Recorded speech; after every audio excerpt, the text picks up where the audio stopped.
Hello everyone, if you're new to my channel, consider liking and subscribing.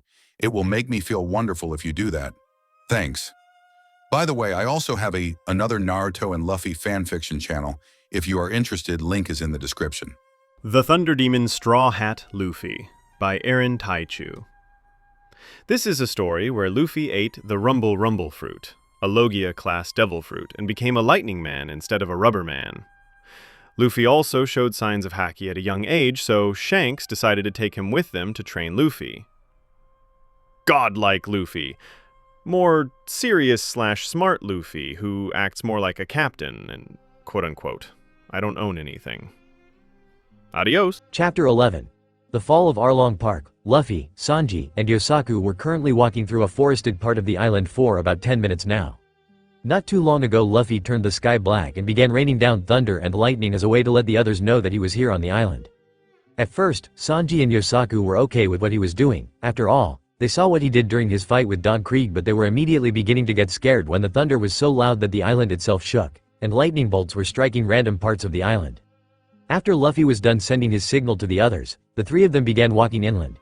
Even though Luffy was finished giving the signal, the thunderclouds were still present in the sky with lightning flashing every now and then. I can sense a large number of people ahead, Luffy said, getting their attention. It is still a distance away. About another 10 minutes and we should reach where they are, he said, causing Sanji and Yosaku to look at him strangely. How do you know that? Sanji asked with a curious look on his face. I used my observation haki to sense them. Don't worry, as soon as we sort out all of this I am going to teach it to all of you, he said, earning a nod from Sanji. After walking for another 10 minutes, the group exited the forest and ended up in what appears to be a small village of some kind. Luffy looked around expecting to see someone in the streets, but there was no one there. It looked to be completely deserted. It was odd because Luffy remembered he sensed people in this exact same location 10 minutes ago. So he decided to use his observation haki once more to try and see where all the people were. Closing his eyes, he began to try and sense the life force of people around. After a few seconds, he reopened his eyes and spoke. I sensed that all the people in the village are just ahead of us, he said, point in front of them.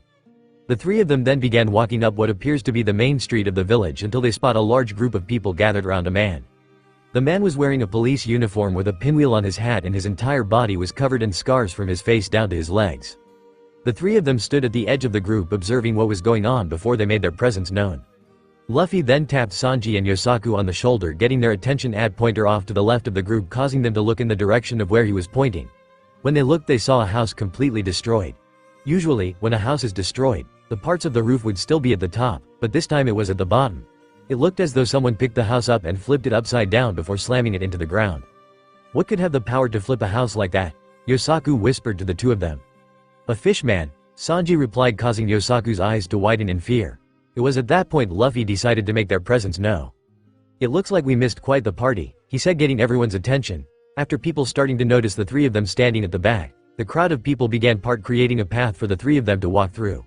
Luffy stood in the middle with Sanji on his left and Yosaku on his right as they walked through the path towards the man with all of the scars. Who are you three? Asked the man in the police uniform. I've never seen you here before, he said. Luffy looked at him with an emotionless look on his face for a while before he replied in his usual monotone voice. We're just a couple of sailors looking for our friends who came to this island, he replied as he walked and stood next to the man. You wouldn't happen to see them, would you? He asked. The people in the town were starting to get a bit nervous. They don't really get a lot of visitors to this island. Are you pirates? The man asked, making the people in the villages even more nervous. Yes, we are, Luffy said, causing everyone's eyes to widen in fear before they all started to back up slowly. Relax, I mean you no harm, I am just here looking for my crew. One of them is a swordsman with green hair. You may know him as Roronoa Zoro, Luffy said, surprising everyone at the fact that the famous pirate hunter became a pirate. The next one is a long-nosed guy who goes by the name of Usopp, he said. As he said that, he noticed a look of recognition across everyone's face. That brave boy is a part of your crew? The man asked, earning a nod from Luffy. I see. I don't know about Roronoa, but that long-nosed man was here. But Arlong's men went after him and they went running in that direction, he said while pointing off in the distance. Luffy's eyes were as wide as dinner plates when he heard that. Damn it, Usopp, Luffy thought to himself. He then sighed and began massaging his forehead before he spoke. Thanks. I didn't get your name, Luffy said. Oh, forgive me, I am Genzo, he said as he stretched out his head for Luffy to shake. Luffy grabbed his hand and shook it before he replied. Thanks for your help, Genzo, I'm Luffy, he said as he shook Genzo's hand. Luffy, Sanji, and Yosaku then began walking off in the direction that Usopp was chased in before Luffy stopped and turned back to Genzo to ask another question. "He Genzo," he said, getting his and everybody's attention. "I am also looking for a girl by the name of Nami. Know where I can find her?" he asked, causing everyone in the village to flinch slightly. The one thing that caught Luffy's eyes, however, was the reaction of a blue-haired girl. Not only did she flinch upon hearing Nami's name, but her facial expression changed from that of a serious one to a worried one, and using his observation haki, Luffy could tell that her emotions were all over the place, ranging from curiosity to worried. Before Luffy could question the village about their reaction, he heard Zoro's voice coming from behind him. "Luffy!" screamed Zoro as he ran up the road with his only sword in hand to meet Luffy. Luffy turned around and saw Zoro running towards him, but frowned when he saw neither Johnny nor Usopp was with him. Luffy had thought that Johnny would for sure be with him, knowing how much Johnny and Yosaku look up to him. When Zoro finally arrived and caught his breath, he spoke to Luffy. "Luffy, Nami is a member of Arlong's crew," Zoro said, surprising the three of them. "What did you just say?" Luffy asked with a surprised look on his face. "You heard me, she is a part of Arlong's crew. She even has his Jolly Roger tattooed on her shoulder," Zoro said, surprising the three of them again. After he said that, Luffy began to think back and soon realized he never saw Nami's shoulder. She always wore short sleeves hiding it. That's not possible. Arlong hates humans, so there is no way he would let one join his crew. Something doesn't add up, Luffy thought to himself. Luffy then walked back over to Genzo and took a seat next to him before sighing and pulling out a bottle of whiskey and a glass from his coat and pouring himself a drink. "Okay, forget about Nami for now. Where are Usopp and Johnny?" he asked. Zoro looked around before shrugging his shoulders, causing Luffy to sigh once again. Just as Luffy was about to speak, everyone heard Johnny's voice. "Big bro Luffy!" screamed Johnny as he ran through the crowd with tears streaming down his face, confusing everyone. Upon arrival, he immediately dropped down to his knees in front of Luffy and began crying, causing everyone to look at him strangely. "Johnny, calm down. Where is Usopp? Is he going to come running in like you and Zoro?" Luffy asked, trying to calm Johnny down. But instead calming him down, he made Johnny start crying even more. "Big bro Usopp is dead," Johnny said, causing everyone's eyes to widen and making Luffy shot up to his feet. "Nami murdered him," he screamed, causing the villagers to gasp in shock before they all scream in fear when they heard a loud thunderclap above. Luffy picked Johnny up by the scruff of his neck before speaking in a cold, emotionless tone. "Don't fuck with me, Johnny," he said as he stared into Johnny's eyes. "Nami doesn't have what it takes to kill anyone. Stealing is as far as she goes," Luffy said. "Luffy is right. Even though she is with Arlong, there is something off about her behavior when I saw her," Zoro said. "It's true," Johnny screamed as Luffy let go of him. "She was a traitor all along. She is trying to gain Arlong's favor so she can gain the treasure in Kokoyashi village all for herself. You don't have to believe me, but I know what I saw." "Nami killed big bro Usopp," Johnny said. Zoro was about to speak but stopped when he saw Luffy with a serious look on his face staring up the road he came from. Zoro turned and looked up the road, causing everyone to do the same. Everyone saw someone walking up the road towards the village. After a few minutes, everyone makes out that it was Nami walking towards the village with a bow staff in her hand. When she arrived in front of everyone, her eyes immediately made eye contact with the girl with the blue hair, and a sad look came across both her and the girl's face. This did not go unnoticed by Luffy. He looked at Nami with cold eyes and spoke. "Where is Usopp, Nami?" Luffy asked as he stared at her. Nami smirked before she replied. "With the fishes," she said, causing everyone in the village to gasp once more. Genzo looked like he wanted to say something to Nami, but before he could, the sound Luffy chuckling filled the air, causing everyone to look at him strangely. "Oh, now I'm really mad," Luffy said. As he said that, a lightning struck the destroyed house, setting the rubble on fire. Johnny then shot up to his feet and pointed at Nami before he screamed at her. "Damn you," he screamed while pointing at her with tears streaming down his face. "Because you big bro Usopp is gone," he yelled. Nami didn't look the least bothered by his reaction. She just stared at him with a smug look on her face before she replied. "Yep, that's right," she said, causing Luffy to raise his eyebrow at her. "So why don't you kill me and get your revenge?" she said, causing Luffy to chuckle a bit before he spoke. "Kill you?" he asked as he took a few steps forward. "Killing you would simply put you out of your misery." "I'm going to add on to your misery," Luffy said as lightning flashed behind him. "You know, even though you stole my ship and committed treason, I wasn't really going to do anything other than killing Arlong and leave with the bounty. But now you crossed a line," he said, making everyone in the village a bit nervous. "So, I am not going to kill you," he said before reaching behind him and grabbing the blue-haired girl with the tattoos by her hair and threw her down on the ground in front of him, causing the girl to scream out in pain. He then placed his left foot on her chest and pulling out his pistol and aiming it at her before he continued to speak. "I am going to kill her instead," he said as he stared at Nami with cold eyes. "What do you think you are doing, Luffy?" yelled an angry Sanji. "She has nothing to do with this," he said. "Oh, she has more to do with this than you think," Luffy said as while looking at Sanji. "You see, when you first arrived here, I noticed the first person you made eye contact with was this girl, and a look of recognition came over both of your faces. So I came to the conclusion that the two of you have history. Hell, I go as far and say the two of you are related, Luffy said, causing Nami to flinch. When he saw her flinch, he smiled and spoke again. Seems I hit the nail right on the head. I would go further and say you two are sisters, he said, causing her to clench her fist and grit her teeth. And you see, Usopp's dad in a way raised me. So, Usopp is in a way like a brother, and seeing how you kill him, it is only right I kill her. An eye for an eye, right? Luffy said with a smug smirk on his face. Those tactics you normally pull are good for the pirates here in the East Blue, but the thing you seem to be forgetting is that I am from the Grand Line. We pirates from there tend to be a bit more ruthless and smart than these ones you got out here. So, any last words you want to say to your sister, Nami? He asked as he pulled the hammer of his flintlock pistol back, getting ready to fire while waiting for hear what Nami has to say. Everyone had their eyes widened when they saw Luffy pull the hammer back. A few villagers hid their face, not wanting to see what was about to happen. Genzo looked like he was getting ready to steal the gun away from Luffy, and Nami looked like she was seeing a ghost of some kind. After a minute, she finally screamed out loud. Usopp is not dead, she screamed, causing everyone's eyes except Luffy's to widen. Luffy just smiles at her before he spoke. I know, he said before he took his foot off of the girl and placed his pistol back in its holster. Nami looked beyond confused along with everyone who was there. What do you mean you know? She asked in a surprised voice. Luffy looked at her with a smirk before he spoke. He is right over there, he said while pointing between two houses. Everyone looked over and saw Usopp hiding behind two barrels between the houses. Upon seeing him, Johnny and Yosaku immediately ran towards him and began hugging him. While they were doing that, Luffy looked down at the girl he was about to kill and stretched out his hand to pull her up from the ground. The girl was a bit hesitant at first, but eventually, she took Luffy's hand for support in getting up. Sorry about that just now, Luffy said while looking at the girl. Just needed to teach your sister a lesson, he said. It's no problem, she said while dusting herself off. She can be a bit of a problem sometimes, she said, causing Luffy to chuckle a bit before he turned his attention to Nami. So Nami, what's your plan now? Luffy asked with a smug smile on his face. Nami looked at Luffy with rage written all over her face before all that rage transformed into a smug smirk similar to Luffy's, which confused him.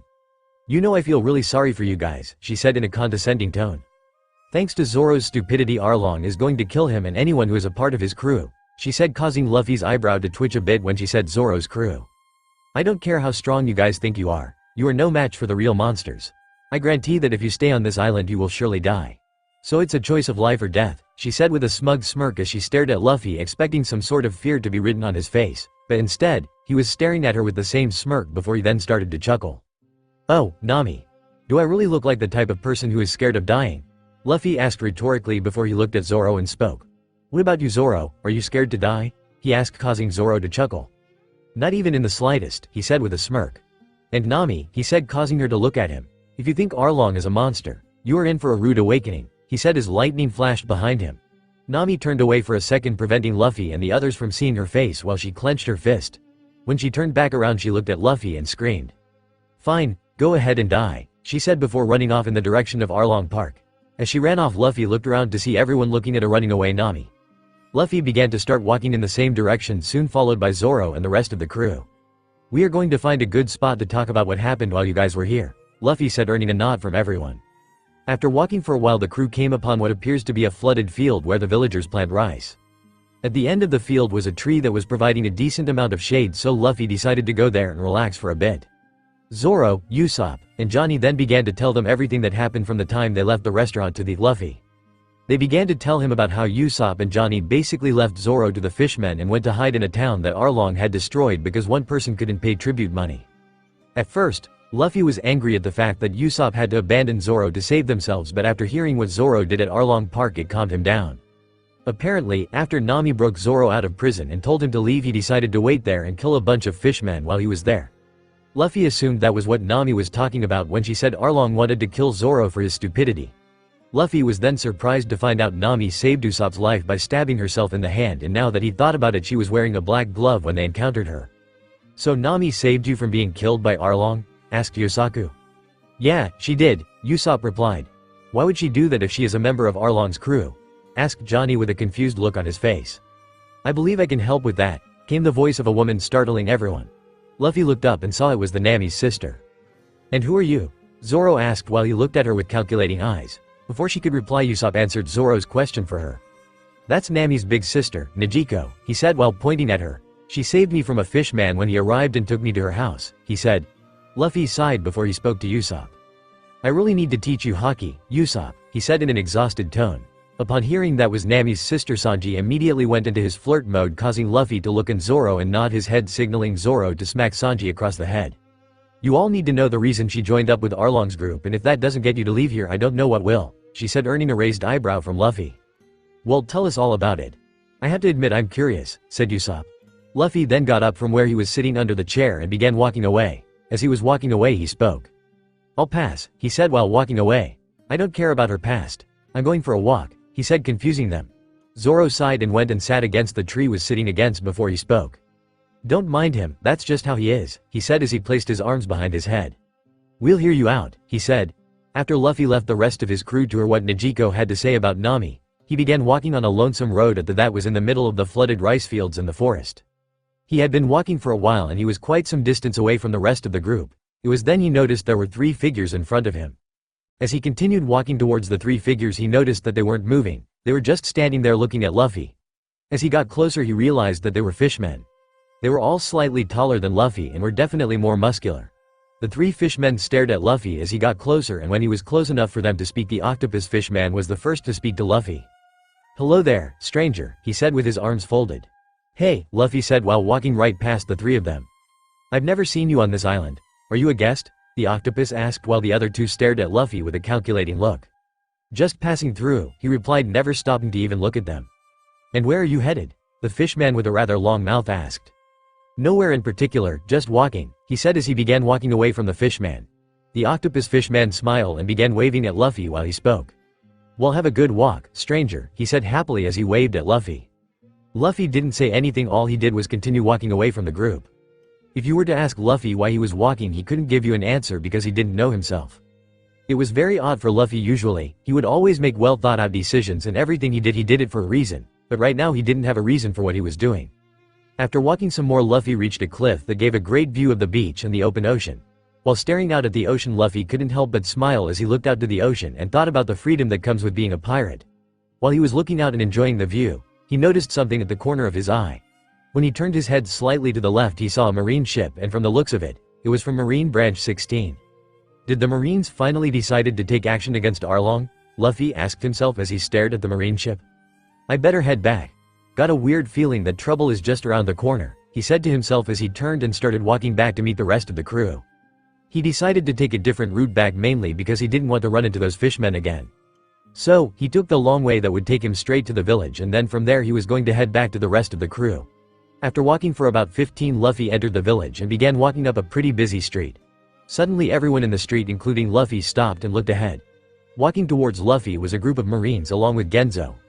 Luffy narrowed his eyes slightly before he began moving to the side of the road and ducking into one of the allies. Did Genzo call the Marines here to arrest me? He asked himself. Just as the Marines were passing by Luffy managed to hear their conversation. What do you want with Nami? Genzo asked, causing Luffy's eyes to widen. Your job is just to lead us there. I suggest you do that and stop asking questions, HTE Marine captain that looked a lot like a mouse said. Just as the Marines left, Luffy turned his body into lightning and teleported himself to the crew's location. Zoro and the rest of the crew were sitting around waiting for Luffy to arrive for about 5 minutes now.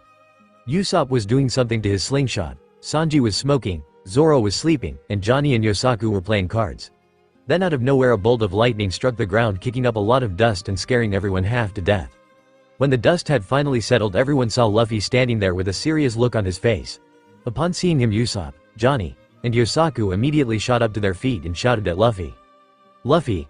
They yelled while running towards Luffy. Luffy looked at everyone before he spoke. Come on, it's time to move, he said before he turned and started walking towards the village with Zoro on his right and Sanji on his left while Usopp, Johnny, and Yosaku followed behind. As the group was walking towards the village they passed a mob of villagers armed with weapons headed in the direction of Arlong Park. As they walked by, Luffy turned towards Johnny and Yosaku and spoke. You two go make sure those villagers don't do anything stupid before I get there, he said, causing them to nod before running after the villagers. Luffy the rest of the crew continued on towards the village where he can sense Nami. When they got there they saw Nami kneeling on the ground with a dagger in her hand while she was clawing the tattoo on her shoulder while crying. The next that happened caused everyone's eyes to widen. She took the dagger and stabbed it right in her shoulder where the tattoo was while screaming Arlong's name over and over. Arlong, Arlong, Arlong, Arlong, she screamed while stabbing her shoulder every time she said his name. Just as she was about to stab her shoulder again, Luffy turned his body into lightning and teleported behind her and caught her hand before she could stab herself again. She turned around and looked at Luffy with tears streaming down her face before she spoke in a soft voice. "Luffy," she said before she dropped the dagger. "What do you want?" she asked while looking at the ground. "You don't know anything. You don't know what's been happening on this island for the past 8 years. "Nope, I don't," Luffy said in an emotionless voice. "This has nothing to do with you. I told you to leave this place," she said while digging her fingers into the ground. "Yep, you sure did," he said once again in the same emotionless voice. "So leave, I told you to leave. Get out of here," Nami screamed while tossing sand from the ground at Luffy, which he ignored. She then hunched over on the ground with tears streaming down her face and blood running down her arm, crying while Luffy just stared at her, crying with no emotion whatsoever on his face. She then turned and looked up at Luffy and stared into his cold eyes before she spoke in a soft voice. "Luffy, help me," she said. As she said that, Luffy reached up on his head and took off his straw hat and placed it on her head, causing her eyes to widen when she remembered what the hat meant to Luffy. "Hold on to this for me," he said before turning and walking back to Usopp, Sanji, and Zoro. "Let's go," he said to them. "Right." The three of them replied in unison before they began walking towards Arlong Park, leaving a sobbing Nami behind. The four of them walked for about 5 minutes in complete silence, and the closer they got to Arlong Park, more the sky would darken. When they came in sight of Arlong Park, they saw the mob of villagers standing in front of the gate being blocked from entering by Johnny and Yosaku. When they got into speaking distance, Luffy spoke. "Step aside," he said, causing the crowd to part into two, allowing Luffy and his crew to walk through. When the group was in front of the large gate that was the entrance to Arlong Park, Luffy looked to Usopp and spoke. "Do you think we should knock?" Luffy asked jokingly, causing Usopp to laugh before he replied. Let me think." "No," he said before he started laughing with Luffy. Luffy then walked up to the gate and covered his fist with armament haki before he punched the gate, destroying it. When the gate was destroyed, it kicked up a lot of dust, preventing those who were inside to see who was outside, and those who were outside couldn't see inside. When Luffy destroyed the gate, the villagers' eyes were as wide as dinner plates at the strength that Luffy had. When the dust finally settled, everyone saw the fishmen standing around a larger fishman sitting on a white lawn chair staring at Luffy and the group of villagers with wide eyes. "What that?" Arlong said in surprise at the sight of his gate being destroyed by one man who didn't seem to use any weapons. Luffy dusted off his captain's coat before he looked at the fishmen and spoke. "Now which one of you is Arlong?" Luffy asked as he stared at the fishmen with cold, emotionless eyes. "Arlong?" asked the shark fishman sitting on the white lawn chair. "That just happens to be my name," he said. "Good, then you can call me Luffy," he replied while standing in front of the group with Zoro on his right and Sanji on his left, while Usopp was hiding behind the broken down wall. "Luffy?" Arlong asked from his position in the chair. "And what exactly does Luffy want with me?" Arlong asked in a condescending tone. Luffy stared at him and smirked before he replied. "Oh, nothing really, just here to kill you," Luffy said, causing Arlong and his entire crew to start laughing loudly. "Shahaha. You pitiful human think you could kill me? A fishman?" Arlong said while laughing. "Yes, I do," Luffy said, getting slightly bored. Arlong finally stopped laughing and looked at Luffy before he started to speak. "Let me enlighten you humans about his fishman, because it looks like you clearly don't understand the hard truth that is right in front of you. From birth, we fishmen are able to breathe not only underwater but also up above the surface, while you humans can only do one. We are also 10 times stronger than any normal human above the water, and in the water where you humans have your strength cut in half, ours increase astronomically. Heaven gave us the power to separate us from you. So we are different. Humans are lower and weaker since the day they were born." Arlong boasted to Luffy, who was beginning to get bored. "Are you going to run your mouth all day, or are we going to fight?" Luffy asked in a bored tone. It pissed Arlong off at how easily Luffy was dismissing him. "Who does this lowly human think he is? I am the man who will rule the seas. This human should be honored to be in the very presence of a being like me," Arlong screamed in his head as he stared at Luffy with a look of pure bloodlust. Just as Arlong was about to scream at Luffy, the octopus fishman spoke. "Let us deal with these guys, boss," he said, getting Arlong's attention. Arlong thought about it for a second before he replied. "You're right, Hachi," he said to the fishman now named Hachi. "These lowly pieces of trash isn't worth my time," he said before he looked up at the sky. "And make it quick, it seems like a storm is coming," he said, causing Luffy to smirk along with the rest of his crew. "You have no idea," they all thought with a smirk on their face. Hachi then walked over the side of the pool-like structure that seems to lead out into the ocean and placed both of his hands on his rather long mouth before he started to play it like a trumpet. As he did that, the people of the village were beginning to get scared. Then all of a sudden the ground beneath their feet started to shake and the water in the pool began to get rough and rather large waves began to form. As Luffy looked at sea, he saw something rather large coming towards the island rather fast. It was underwater, but judging from the size of the wave that was heading in their direction, whatever it was really big. Hachi then began to laugh loudly as he spoke. "Ha ha ha, Now every single one of you will become fish food. He said with his arms spread out wide. Momu, rise. Hachi said. As he said that, something very big began to rise out of the pool. What came out of the pool was something Luffy hadn't expected. It was a giant sea cow. It has a big round nose with a gold nose ring, cow-esque face, and horns, green spots throughout its body. Hachi then pointed at Luffy and his crew before he gave an order to the giant sea cow. Get Momu, he said, causing the sea cow to turn its attention to Luffy and the gang, along with causing the fishmen to charge at Luffy. Sanji and Zoro were about to attack the fishmen, but Luffy stretched out his arms, stopping them. Stop, Luffy said with his arms stretched out to his side. I got this, he said before electric blue sparks of lightning to surround his down. He then looked up to the thundercloud-infested sky and spoke in an icy tone. Raging thunder, Luffy said as he closed his fists. Just as his fists closed, a loud booming thunder sounded above before 50 bolts of lightning came down from the sky and struck Momu and every fishman except for Arlong and the 3 who Luffy had met before. It electrocuted every one of Arlong's men, killing them, and because of the fact that Momu was in the water, that added an extra level of torture to its suffering. However, even though it was in the water, Momu did not die. Luffy assumed that it was because of its size that the lightning bolt was not big enough to kill it. So instead, Momu fell back into the water with its eyes rolled back in its head. The villagers all had wide eyes at what they just saw. It was like lightning rained down from the heavens and killed all of Arlong's men. What kind of man is he? Asked one of the villagers. He defeated. No, slaughtered Arlong's entire crew with just one attack, the village doctor said. That's big bro Luffy for you. He has devil fruit powers, Johnny said, enlightening the villagers. Devil fruit powers? Asked Genzo, earning a nod from Johnny and Yosaku. I thought they were just myths, he said as he stared at Luffy. Arlong and his 3 officers had their eyes widen as they looked at their fallen brethren. Way to steal all the fun, Luffy, Zoro said, causing Luffy to chuckle before he replied. Don't worry, those were just the trash. They aren't worth your time. Luffy at the 3 fishmen standing in front of Arlong. Those are your targets, he said, causing Zoro and Sanji to smile while Usopp was shaking in his boots. How dare you? Arlong said with rage written all over his face. How dare you kill my brothers? He screamed before turning towards his officers and yelled out an order. Kill them all, he screamed. Yes boss, they said before the 3 of them charged towards Luffy. Before they could reach Luffy, Zoro intercepted Hachi. Sanji intercepted the fishman with weird elbows, while Usopp from distance away from Arlong Park used his slingshot to send a flaming bomb at the fishman with a long mouth, causing him to chase after Usopp. Luffy stared at Arlong from his same position he stood from the time he entered Arlong Park.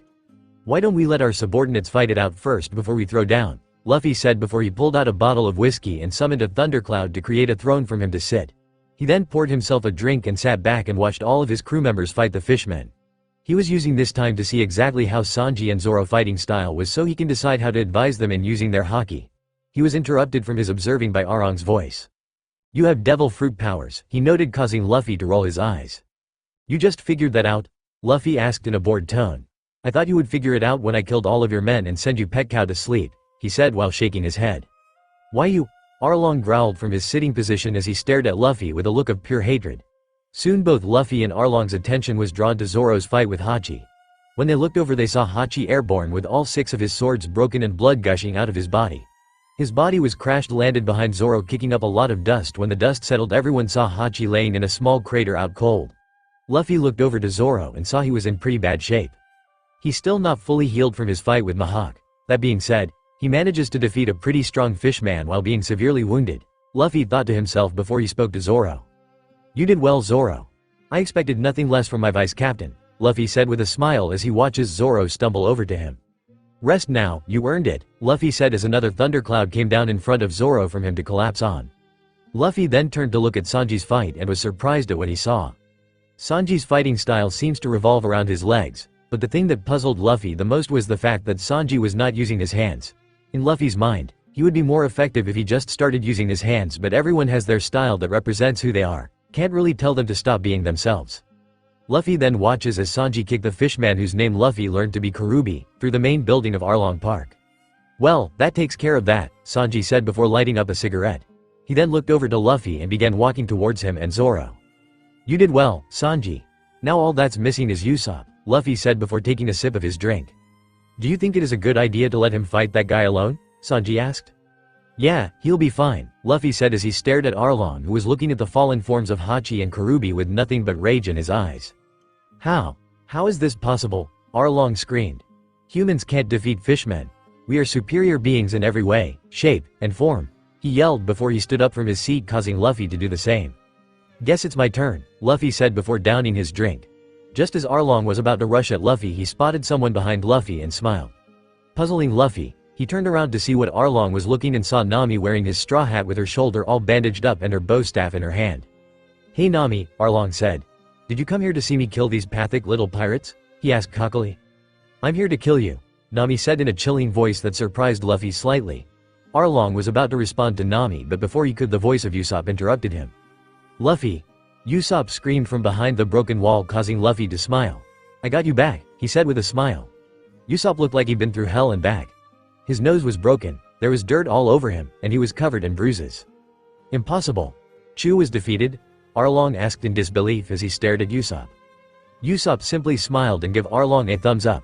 Luffy chuckled before he turned his right hand into lightning and sent it towards Nami, causing everyone's eyes to widen. The lightning hand raced towards her faster than she can move. She closed her eyes expecting pain and waited for it to come, but nothing. She slowly reopened her eyes and saw Luffy placing his straw hat back on his head. Luffy smiled at her before he spoke. "You need to relax, Nami," he said as he placed his hat back on. "Your punishment will come," he said, causing her shiver in fear of what Luffy had planned. He then turned towards Arlong and spoke. "Time to die, shark," he said, causing Arlong to start laughing. "Shahaha, foolish human, do you seriously think Arlong was interrupted from his speech by a lightning-coated fist being buried in his stomach, sending him flying backward, crashing into one of the walls of Arlong Park. "You talk way too damn much," Luffy said as he stared at Arlong picking himself out of the rubble. The villagers and Nami stared at Luffy with eyes the size of dinner plates. "He laid Arlong out with one punch," said one villager. "Amazing," said another. Luffy ignored all the villagers cheering and focused on Arlong. "It doesn't matter what species you are from," Luffy said, getting Arlong's attention as he stood up. "Your strength is useless if you don't know the proper way to use it. I guess that's why you could never beat Jinbei," Luffy said with a smirk, pissing Arlong off. "Don't mention that bastard's name," Arlong screamed as he rushed towards Luffy. Luffy just stared as Arlong rushed towards him and didn't move. Arlong then grabbed Luffy's head with one hand and his shoulder with the other before he opened his mouth to bite Luffy's neck. Everyone saw they had their eyes widen, well, everyone except for Luffy's crew, who knew exactly what was about to happen.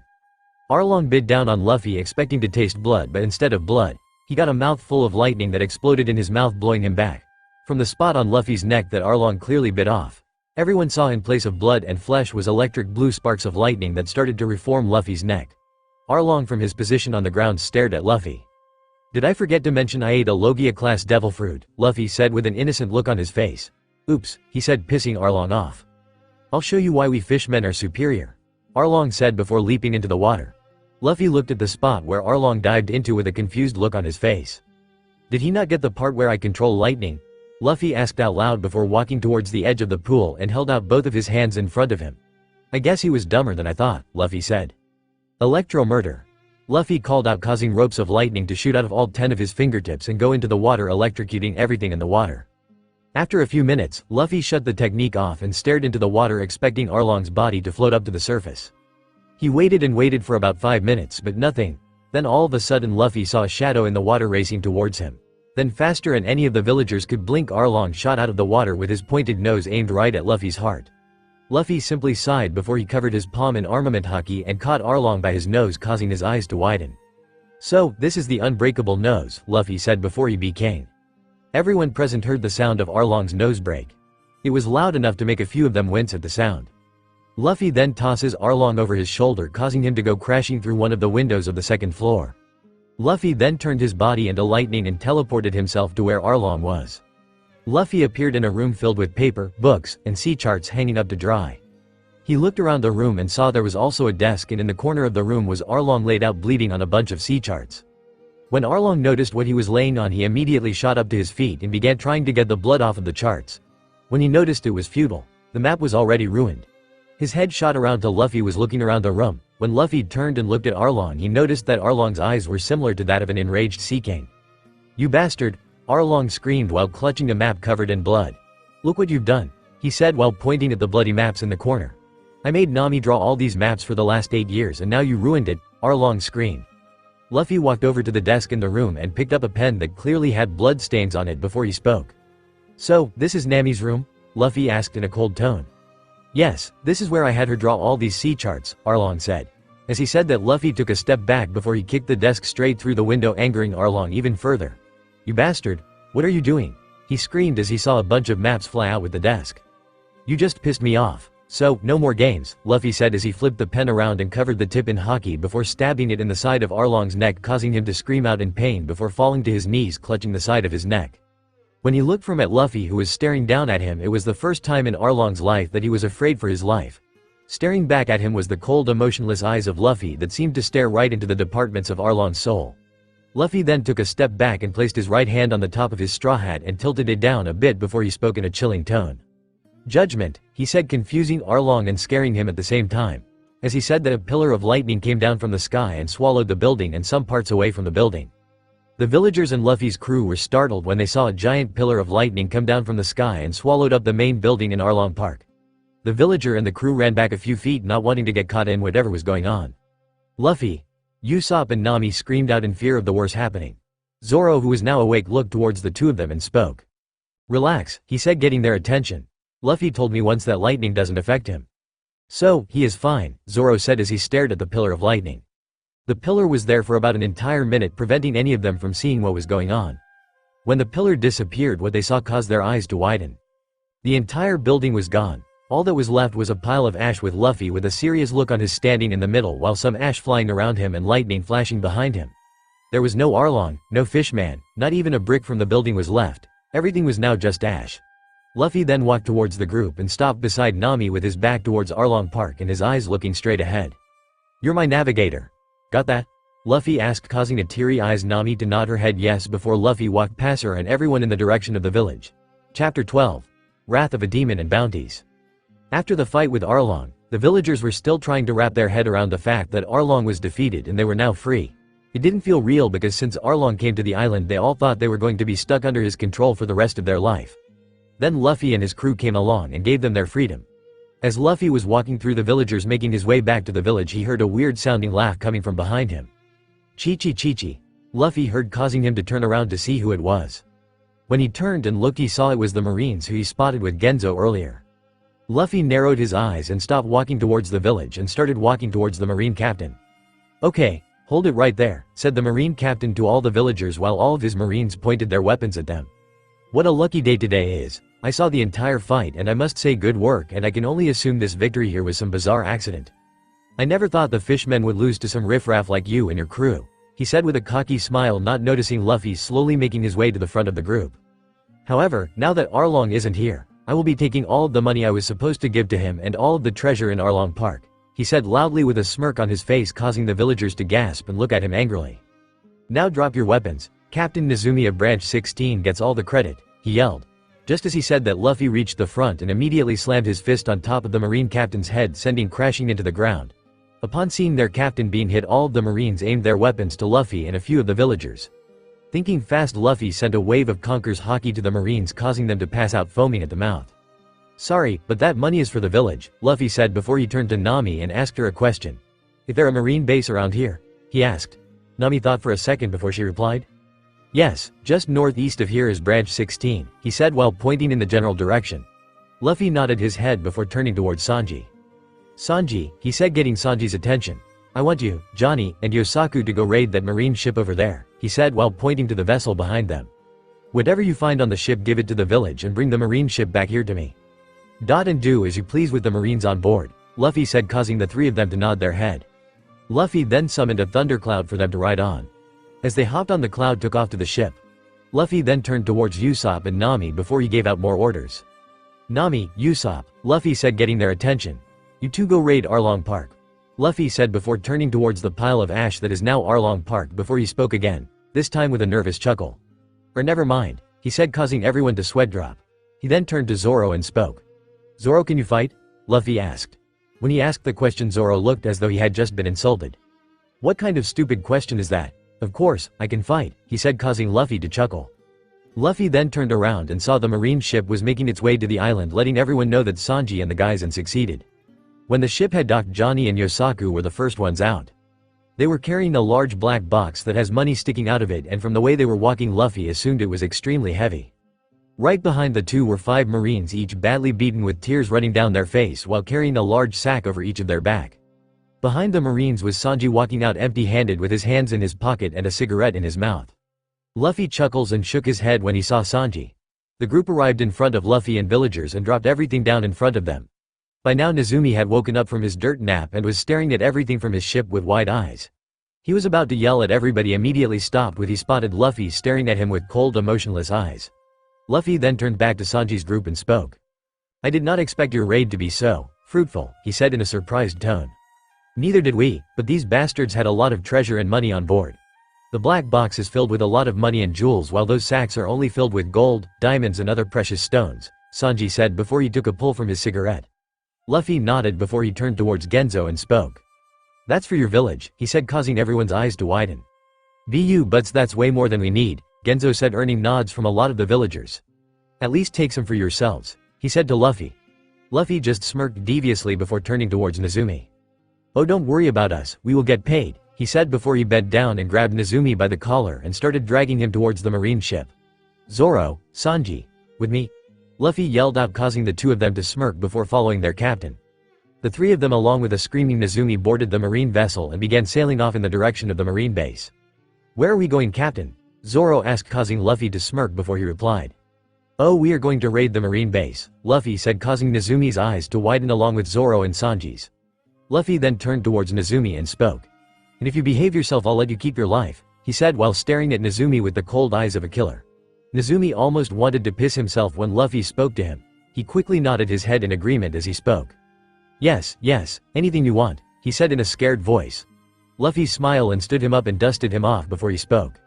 "Good, now you are going to lead us into the base as your guests and take me directly to the vault," Luffy said in a calm tone while he placed his hand on Nezumi's shoulder.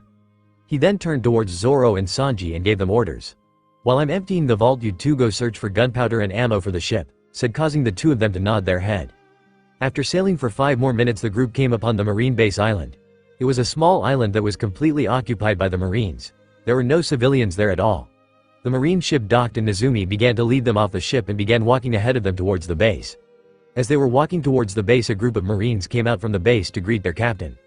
"Captain Nezumi," a Marine officer shouted as he saluted his captain. "Welcome back, sir," he shouted once more, causing Luffy's eye to twitch. Nezumi sighed and saluted back to his men before he spoke. Okay, stop shouting, damn it," Nezumi said in a tired tone. Luffy was impressed by his acting. So far, not one of his men had suspected anything. "I have a job for you," he said, getting the Marines that were there to perk up. "These gentlemen are our guests and are in need of gunpowder and ammo. Please take them to storage and give them all that we have," he said, surprising the Marines. "All of it, sir?" the Marine asked in a surprised tone. Nezumi got angry and yelled at the Marine. "Did I speak with a stutter, Marine?" he asked, yelled, causing the Marines to immediately jump back before he started apologizing. "No, sir, very sorry, sir, we will get right on it, sir," he yelled out before he turned towards Sanji and Zoro and spoke. "If you would follow me, we could get going," he said, causing Sanji and Zoro to nod their heads before they started following the Marine. Luffy turned towards Nezumi and spoke in an amused tone. "You have one loud and energetic Marine," he said, causing Nezumi to sigh before he spoke in a tiresome tone. "You have no idea," he said while rubbing Straightens himself up and spoke in a disgusted tone towards Luffy. "Let's just hurry up and get this over with, pirate," he spat, causing Luffy to nod his head before the two of them began walking into the building. Luffy summoned a small thundercloud to put all of the money on and to also ride back towards the island on. The cloud was following the two of them closely behind Luffy as they entered the building and began descending a staircase towards the basement. When they finally reached the basement, they came upon a long hallway, and at the end of the hallway Luffy could see a giant safe with a door as big as the hallway itself. The two of them walked towards the end of the hallway, and Nezumi then walked up to the door and placed a key into a keyhole before he walked over to a knob on the safe, what Luffy assumed to be a combination lock, and began entering the combination before walking back towards the key and turning it 4 times.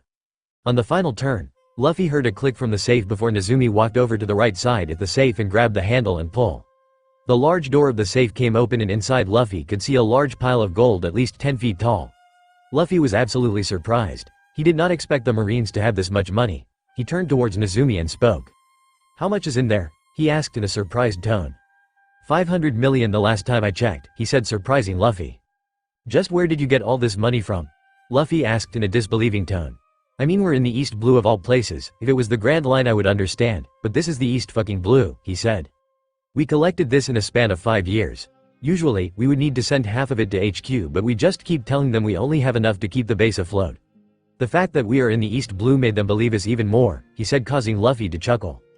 Very well, he said before moving to the side and allowing the thundercloud to enter the vault. After today you won't have to lie anymore, Luffy said in an amused voice, causing Nezumi to growl. The cloud entered the vault and began to increase its size. Soon the cloud had covered the entire vault itself, swallowing everything that is inside the vault. What is it doing? Asked Nezumi as he stared at the cloud. It is storing everything that is in the vault inside itself, he said, surprising Nezumi. A minute later the cloud began to shrink until it was about twice the size it was before it had entered the vault. After it finished shrinking, it came out of the vault, showing the two of them what was left. Nezumi and Luffy looked inside the vault and saw a single gold coin laying on the floor. Nezumi's eyes were as wide as dinner plates. Luffy had cleaned the entire vault, leaving him with a single berry. Luffy laughed before he placed his hand on Nezumi's shoulder and spoke in his usual emotionless tone. I think our business has come to an end, he said, causing Nezumi to growl. He wasn't going to try and attack the pirate. He had seen the fight against Arlong. This single pirate slaughtered Arlong's entire crew before he toyed around with Arlong, and they destroyed Arlong Park with a single attack. He knew if he tried to attack Luffy he would meet a painful death.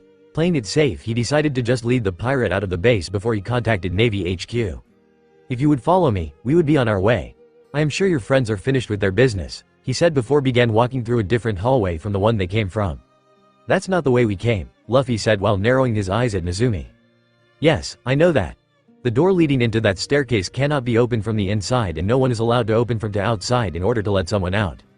Anyone who enters through that door has to leave through the door by the prison section of the base, he said. Luffy shrugged before following him through the hallway. At the end of the hallway, they made a left before they came upon a row of jail cells. Some were empty while some had prisoners inside of them. As they were walking by, the prisoners were screaming at Nezumi and Luffy, and it was starting to piss Luffy off. Finally, having enough of them, he sent bolts of lightning shooting out of his body into each cell, shocking every prisoner. When they reached the end of the hallway, they came upon a staircase leading up towards a door. Luffy was about to start climbing the stairs but was stopped in his tracks by a scream for help coming from his right. Please help me, a woman screamed, causing Nezumi and Luffy to turn to their right. What Luffy saw made his blood boil. Laying on the ground in the middle of the cell was a woman with her clothes torn, exposing her underwear. Her face was swollen, showing that she was obviously beaten. Her entire body was covered in cuts and bruises, and her eyes were filled with tears. Standing over the woman were 3 Marines staring at her with lecherous grins on their faces and a hungry look in their eyes. Shut up, bitch, one of the Marines said before grabbing her by the hair and pulled her up to his level. No one is going to save you. You're our little toy to do as we please, he said before shoving her back down to the ground. One of the Marines looked out of the cell and saw Nezumi and Luffy looking at them. He immediately straightened up and saluted Nezumi. Sir, he said while saluting, getting the other two attention. When they saw their captain, the two of them saluted as well. Nezumi smiled and nodded his head before he continued walking up the stairs, ignoring the woman's scream for help. As he took one step on the staircase to start heading up, a loud booming thunder sounded outside, causing the entire building to shake. Nezumi immediately went pale and snapped his head around to see Luffy staring at the 3 Marines with nothing but rage inside his eyes while electric blue sparks surrounded his body. You Marines have the audacity to call us pirate scum, and this is what you are doing to a poor defenseless woman, Luffy said in an icy tone that sent chills down the spine of the Marines and every prisoner in there. He then pulled out his pistol and fired 3 shots. Bang bang bang, 3 bolts of lightning came out of his gun and hit all 3 of the Marines in the head, causing all of them to drop dead on the floor. Luffy then turns towards Nezumi and spoke. You Marines are far worse than scum itself, he said before he extended his left arm and a rope of lightning shot out and wrapped around Nezumi as he was trying to escape, causing him to fall face first on the stairs, breaking a few teeth. Luffy then walked over to the wall and placed his palm on it before he left lightning through the walls of the entire basement. 3 seconds later, all of the cell doors came open and the prisoners began running out, thanking Luffy as they ran past him. Luffy then walked into the cell where the woman was. She had her back towards him, crying as she stared at the dead Marines on the ground. As Luffy stood directly behind her, he noticed something on her left shoulder that made him even angrier. It was the hoof of the flying dragon, the mark that the world nobles put on their slaves. He immediately took off his captain's coat and placed it around the girl. She turned around and saw Luffy staring at her with a warm smile on his face. You're safe now, he said, causing her to cry some more. Luffy then bent down and picked her up bridal style, causing her to let out an "ep." Luffy carried her out of the cell and placed her on the cloud before he began walking up the stairs with the cloud carrying the girl following behind. As he was walking up, he grabbed Nezumi by his hair and started dragging him up the stairs, not bothering to take his time with him. When they reached the door, Luffy kicked it off of its hinges, knocking out 2 surprised Marines in the process. He then walked through, dragging Nezumi with him, while the cloud followed behind and began heading towards the exit. As they exited the building, they chaos. All over the ground was burn marks from where lightning had previously struck while Marines were running all over the place trying to capture the escaped prisoners. Luffy spotted Zoro and Sanji standing by the docks with a large set of gunpowder and cannonballs in crates. He began walking towards the two, not bothered by the lightning striking everywhere around him and the loud thunder booming overhead. Zoro and Sanji saw their captain walking towards them without his coat on. It was the first time either of them had seen him without his coat. Looking behind him, they saw riding on the thundercloud was a girl who had obviously been through some stuff. Zoro and Sanji looked at each other before they nodded their head in a silent agreement that they will wait until the captain tells them about the girl. As Luffy was walking towards them, bolts of lightning would come down from the sky and strike any marine who would try and attack him in order to save Nezumi. "What got you all pissed off, Captain?" Zoro asked, causing Sanji to smack him across his head. "What was that for, you shitty cook?" he screamed, causing Sanji to point at the girl behind Luffy. Zoro then realized what he had done and immediately shut up. "Enough, you two," Luffy said before he summoned a large thundercloud out of the sky. The cloud came down and swallowed up the cargo that Zoro and Sanji acquired before it went and lined up behind the cloud with all the money. Luffy then dragged Nezumi on board the Marine's ship they came on, soon being followed by Zoro and Sanji. As they got on board, Sanji raised the anchor and released the sails, causing the ship to start to sail away from the thundercloud-infested island. When they were a safe distance away, Luffy faced an order to Sanji and Zoro. "Stop the ship right here," he said, causing Zoro to raise the sails while Sanji dropped the anchor. Luffy unbinds Nezumi and kicked him in the stomach, causing him to cough up some blood. Please don't kill me," Nezumi begged Luffy. Luffy just stared at him with the cold, emotionless eyes of a kill for a while before he spoke in an icy tone. "Give me one good reason why I should let scum like you live after what you let your men do to that poor girl," he said, causing Nezumi to turn pale and shake in fear. "However, I won't kill you," Luffy said, surprising everyone there. "If I kill you, who is going to tell Navy HQ about what happened here? Dead men tell no tales after all," he said before he walked to the front of the ship and stared at the Marine base island for a while before he spoke. "I am, however, going to kill your men for they did to this girl," he said before he looked at the skies above the island. Nezumi snakingly crawled to the side of the boat and looked out of the railing. Zoro and Sanji went and stood behind Luffy, and girl wrapped Luffy's coat tightly around herself before she hopped off of the cloud and went to stand off to the opposite side of the ship away from Nezumi and looked out to see what was going to happen. In the skies above the Marine base island, the thunderclouds began to swirl around. The wind was starting to pick up, and now, instead of just the island being covered in darkness, a large part of the ocean surrounding the island was covered in darkness as well. Luffy's eyes started to glow with power and air around began to thicken, making it hard to breathe for Sanji and Zoro. Two of them took a few steps back in order to breathe again. Luffy's body was then surrounded by electric blue sparks of lighting, and the crackling of lighting filled the ears of those who were close enough to Luffy to hear. Luffy then raised his right hand in the air before he spoke in a loud booming voice as he brought his hand down in one swift motion.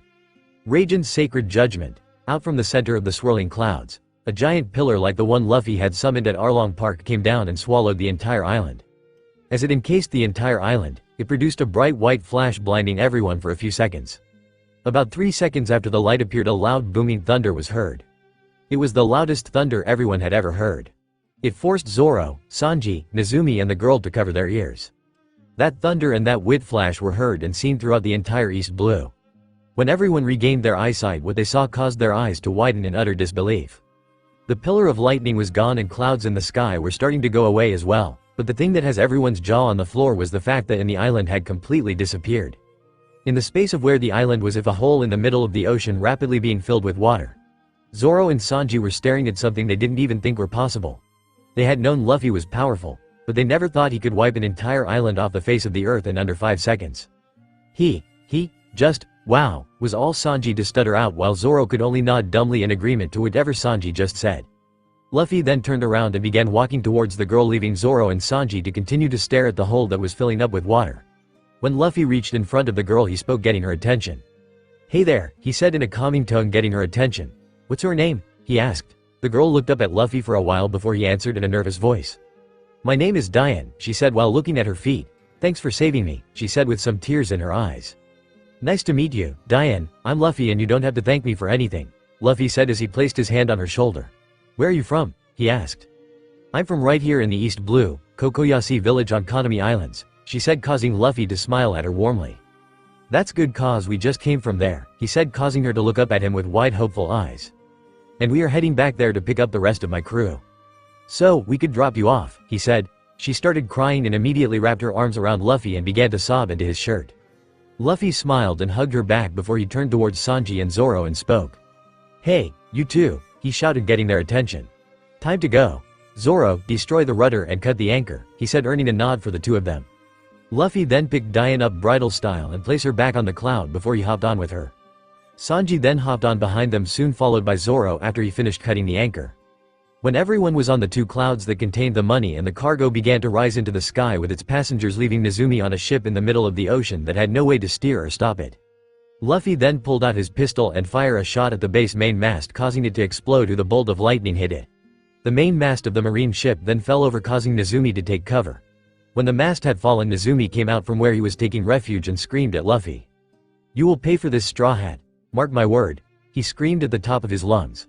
Luffy ignored him and focused on carrying everyone in the cargo in the two clouds. Realizing he wouldn't be able to hold the weight of everything for long, he turned to everyone and spoke. "Hold on," he said before bolts of lightning shot out of the cloud and wrapped around everyone, holding them in place. The two clouds then shot off to Kokoyashi village at blinding speed. After flying for about 2 minutes, the group arrived in front of Arlong Park. Usopp, Johnny, and Yosaku were there waiting for them, while it looked like the rest of the villagers and Nami had gone back towards the village. They all hopped off the cloud and saw Luffy was sweating a bit. "You okay there, Captain?" Zoro asked, causing everyone to look at Luffy. "Ye just took a lot of effort to carry all of you plus all the cannonballs and gunpowder," he said, causing them to nod their heads. Luffy then sent the cloud with all the cargo towards the Going Merry YX to Arlong Park and have it drop the cargo on deck. He then turned towards Johnny, Yosaku, and Usopp and gave them orders. "Bring the ship to the rear of the island, next to the village, Usopp," he said, earning a salute from him. "And you two take all of that cargo below deck and place it in storage," he said to Johnny and Yosaku. He then turned towards Sanji, Zoro, and Diane and spoke. "We are going to the village. I need a drink and Zoro needs a doctor," he said. Zoro was about to protest, but the look he got from Luffy told him to shut up. Before they left, Luffy sent the cloud with all the money up in the sky to wait until he was ready for it. The group then began heading towards the village. They hear the sounds of laughter and cheering from the people in the village. "It sounds like they are having a party. I wonder what the occasion is," Diane said while walking beside Luffy. Luffy chuckled before he spoke. "It's a long story, but before we tell you that story, or I'm sure someone in the village will. I have a question I want to ask you," Luffy said, making her a bit nervous. "Were you one of the slaves who Fisher Tiger freed?" he asked, causing her to flinch. "Don't worry, you are never going back there and no one isn't going to hurt you here. I just wanted to know," he said, trying to calm her down. Zoro and Sanji decided to walk closer to the two in order to hear her story. "Yes, I was," he said, causing Sanji and Zoro's eyes to widen while Luffy showed no reaction. "I was captured when I was just a little girl and was sold to one of the world nobles. I remember thinking I was going to die a slave, but one night a fishman saved me and a bunch of other slaves.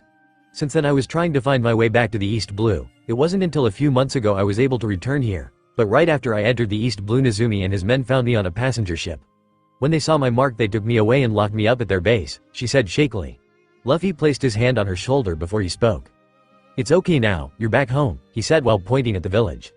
She hadn't realized it, but while they were taking, they had already arrived in the village. It was the same way she remembered it.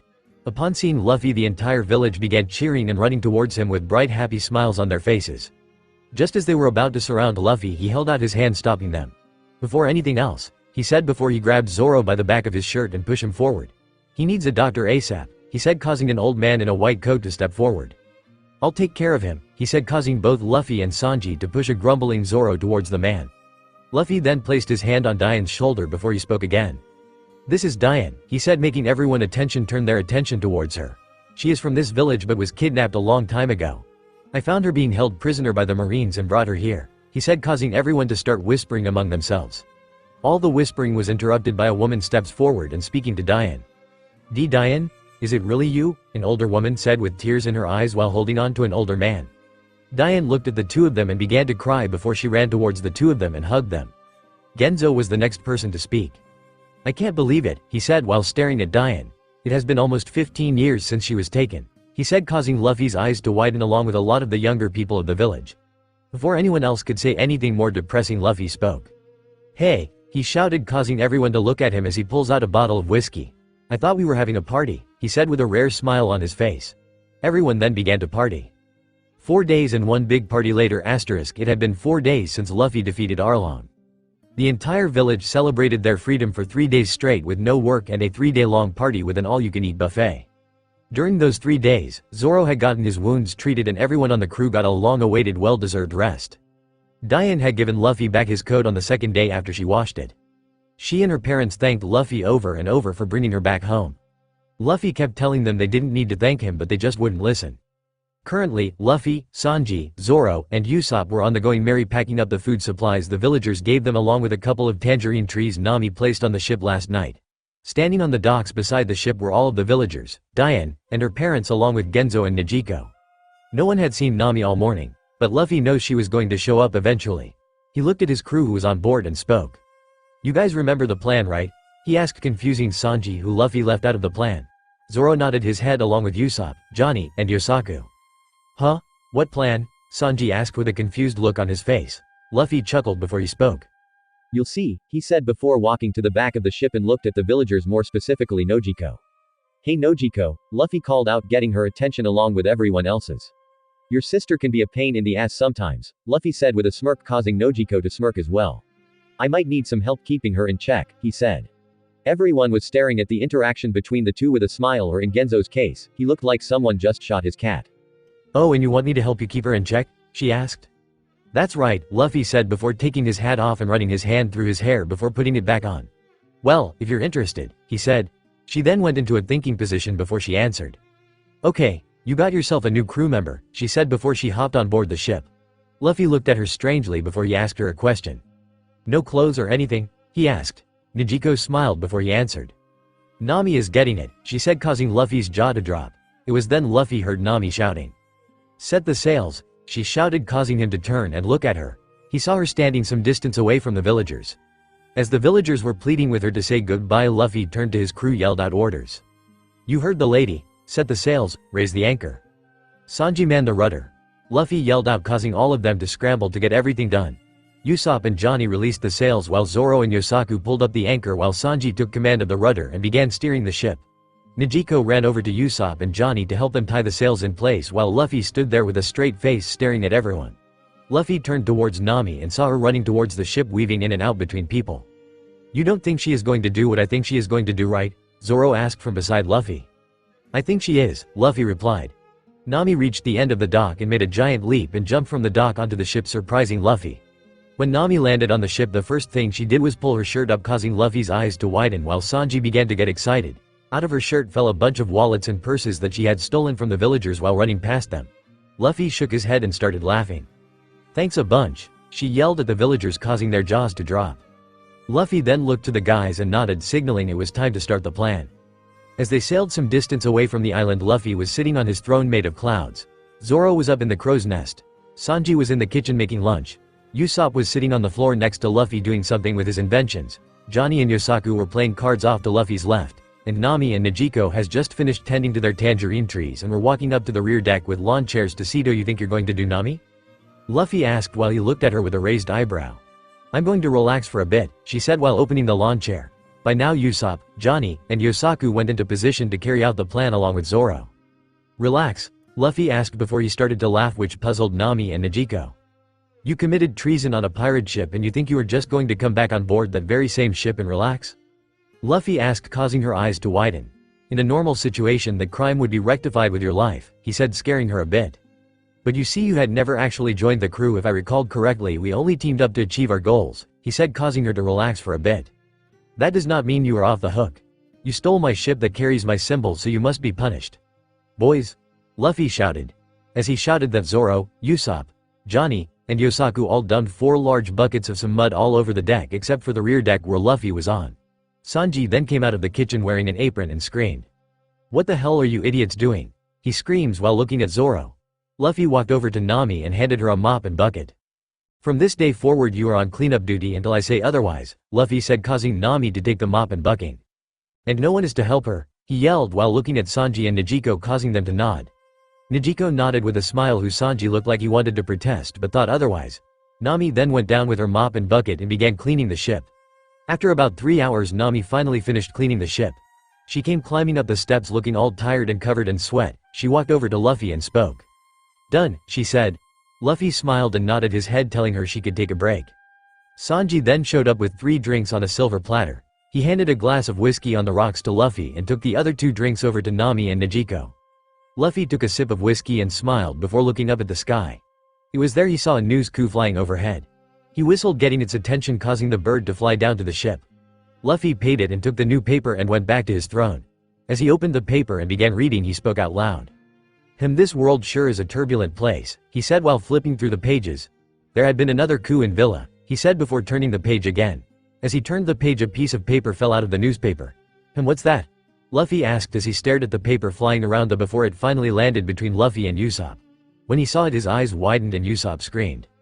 "Ah!" Usopp screamed, causing everyone else to come over and see what the commotion was. When they saw it, they all stared at it with eyes the size of dinner plates. At Navy HQ *, gathered inside Navy HQ in the agenda room were all of the vice admirals of the Navy discussing a major threat that has arrived in the world. "So, even a conservative estimate of their power, there's still too much for our branches to handle? Asked one of the vice admirals as he poured himself some sake. "Yes, even before forming this pirate group he killed Marine Branch Captain Axe Handle Morgan single-handedly. Since then he showed no signs of slowing down. Buggy, the clown, 15 million. Kuro, of a 1000 plans, who apparently faked his death the first time, 16 million. Branu said, surprising everyone in the room. Pirate Admiral Don Krieg, 17 million. Fishman Pirate, Sawtooth, Arlong, 20 million. He said, pointing to each wanted poster in the board. Every one of these pirates had a bounty over 10 million and he took them down, but that was to be expected considering who he is. Branu said, getting the attention of the Marines. From the reports we gathered, he has a Logia-class devil fruit and a powerful one at that, he said, earning a few gasps from a few vice admirals. Logias are believed to be the rarest and most powerful class of devil fruit there is, said one vice admiral. Do we know kind of Logia it is? He asked. Branu looked at the paper he had in his hand and spoke. It is believed to be a lightning Logia devil fruit. We have a report from Captain Nezumi of Branch 16 saying that this pirate completely wipes Branch 16 of the face of the earth, killing everyone who on the island with just one attack. Branu said, causing all of the eyes of the Marines to widen at that. He then looked at the paper before he spoke again. It was also reported that he is a master of all 3 forms of hockey, he said, causing everyone's eyes to widen. A hockey user, in the East Blue, one vice admiral shouted, asked.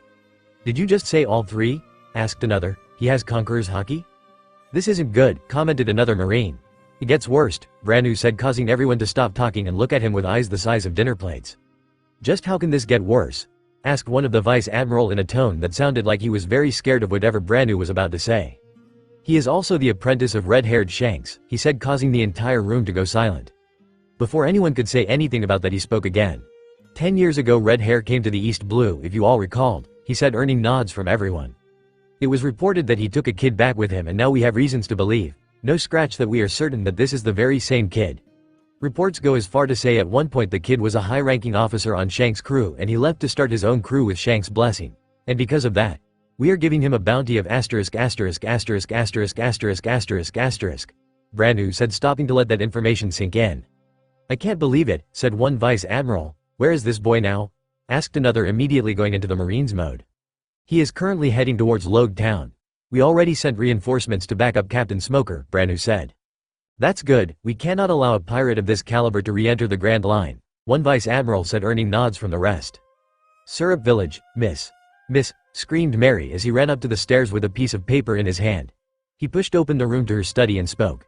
Miss Kaya, did you see this? He asked as he held up Luffy's wanted poster for her to see. She took it and smiled before she spoke. Looks like they are really doing it, huh, Mary? She asked as she stared at the paper. Yay, they are, he replied. Kaya then turned to him and smiled before she spoke again. That's great news. Usopp is moving towards his dreams, so I better start working harder to achieve my dreams, she said with conviction. Shelltown. Sweeping the halls of the Marine base in Shell 2 is Kobe. As he was sweeping, he noticed a wanted poster on the wall. When he looked at it, he smiled widely when he saw it was Luffy. Luffy, you're out achieving your dream, but when we meet again we will meet as enemies, he said while smiling all too happy. Some random island in the Grand Line *****. Hawkeye walked ashore on the island and was immediately greeted by the weapons of a bunch of scared pirates. What do you want, Hawkeye? Asked a very scared pirate with his sword drawn. The Hawk just looked at him with a bored expression on his face before he spoke. Oh, relax, take me to your superiors, he said, causing the pirate to run off into the woods. Camping out on a deserted island, what a carefree man, he said before he followed the pirate into the woods. After walking for a few minutes, he came upon the camp of the red-haired pirates. They were all sitting around under a large umbrella nursing their hangover. Boss! Ha ha, Hawkeye! The pirate screamed at Shanks while pointing behind him. Shanks, who was sitting on a log, didn't even look at Mihawk when he spoke. Hello, Hawkeye, to what do I owe the pleasure? Have you come to fight me? Cause you know I'm not feeling so good at the moment, Shanks said in a low voice.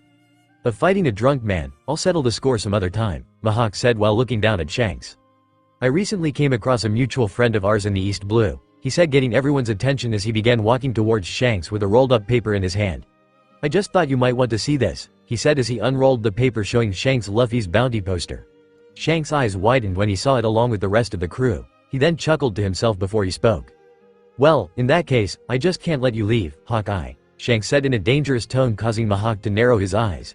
He then brought out a mug and began pouring booze in it while laughing. Hawkeye, come on, drink up, Shanks said with a large smile on his face. Weren't you just hungover? Hawkeye asked. Don't be crazy, we had to celebrate. Our student just got his first bounty, everybody let's party, Shanks shouted before he raised his own glass. To Luffy, he yelled. To Luffy, the rest of the crew yelled as they downed their drink. Fuchsia Village. Meanwhile, back in Fuchsia Village, everyone was celebrating the fact that Luffy was out achieving his dreams. Inside Makino's bar, the main celebration was happening with everyone drinking and celebrating Luffy's first bounty. Who would have thought a big-time pirate came from our village, said one of the villagers. I know, right, it's amazing, said another. Shut up, what is so great about a no-good criminal coming from our village, the mayor said. Ah, just look at him, mayor, he is so cute, said Makino from behind the bar. He's really out there going after his dream, she said. His dream or his fate, the mayor said to himself. Back on the Going Merry. Everyone was staring at the wanted poster laying on the ground with shocked faces while Luffy was just smirking. Would you look at that, I'm a wanted man, he said smugly as he stared at the poster.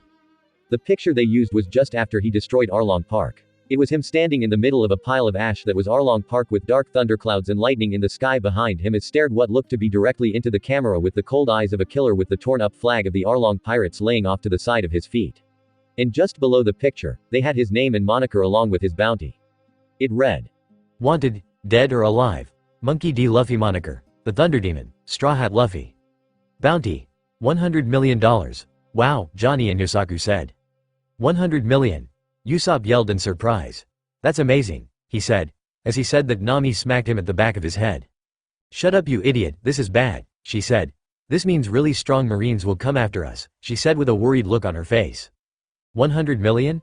With a bounty like that, Navy HQ will sure to take action, Zoro said in a low voice. Not to mention it is going to attract a lot of bounty hunters, and these bounty hunters are going to be good, he said, scaring everyone except Luffy. Luffy saw everyone was starting to panic and decided to ease their worrying. All of you, he yelled from his throne, getting their attention. Relax and calm down. Unless they send Navy Admiral Kizaru, we're fine, he said, calming them down a bit. What's so wrong with this Kizaru guy? Asked Najiko. Let's just say he is the only person who will give me a hard time in a fight, he said, surprising them. Now with a bounty like that, it means that the Navy is aware of my relationship with Shanks and my power. So, they are going to try their best to prevent us from entering the Grand Line, he said, earning a nod from each of them. He then turned to Nami and spoke. Nami, plot a course to Logue Town. We will stop there and resupply, and from there we head straight into the Grand Line, he said in an authoritarian voice. Right, she said before heading to grab her map. Why do we need to stop at Logue Town? Sanji asked with a curious look on his face. Can't we just go straight into the Grand Line? We have enough supplies, he asked, causing Luffy to chuckle. We could, but stopping at Logue Town before entering the Grand Line is more of a ritual for pirates, he said, earning a curious look from everyone there. You see, Logue Town is the place where Gold D. Roger was born and where he died, Luffy said, causing everyone's eyes to widen. It also the place where the Great Pirate Era started. It is known as the town of the beginning and the end.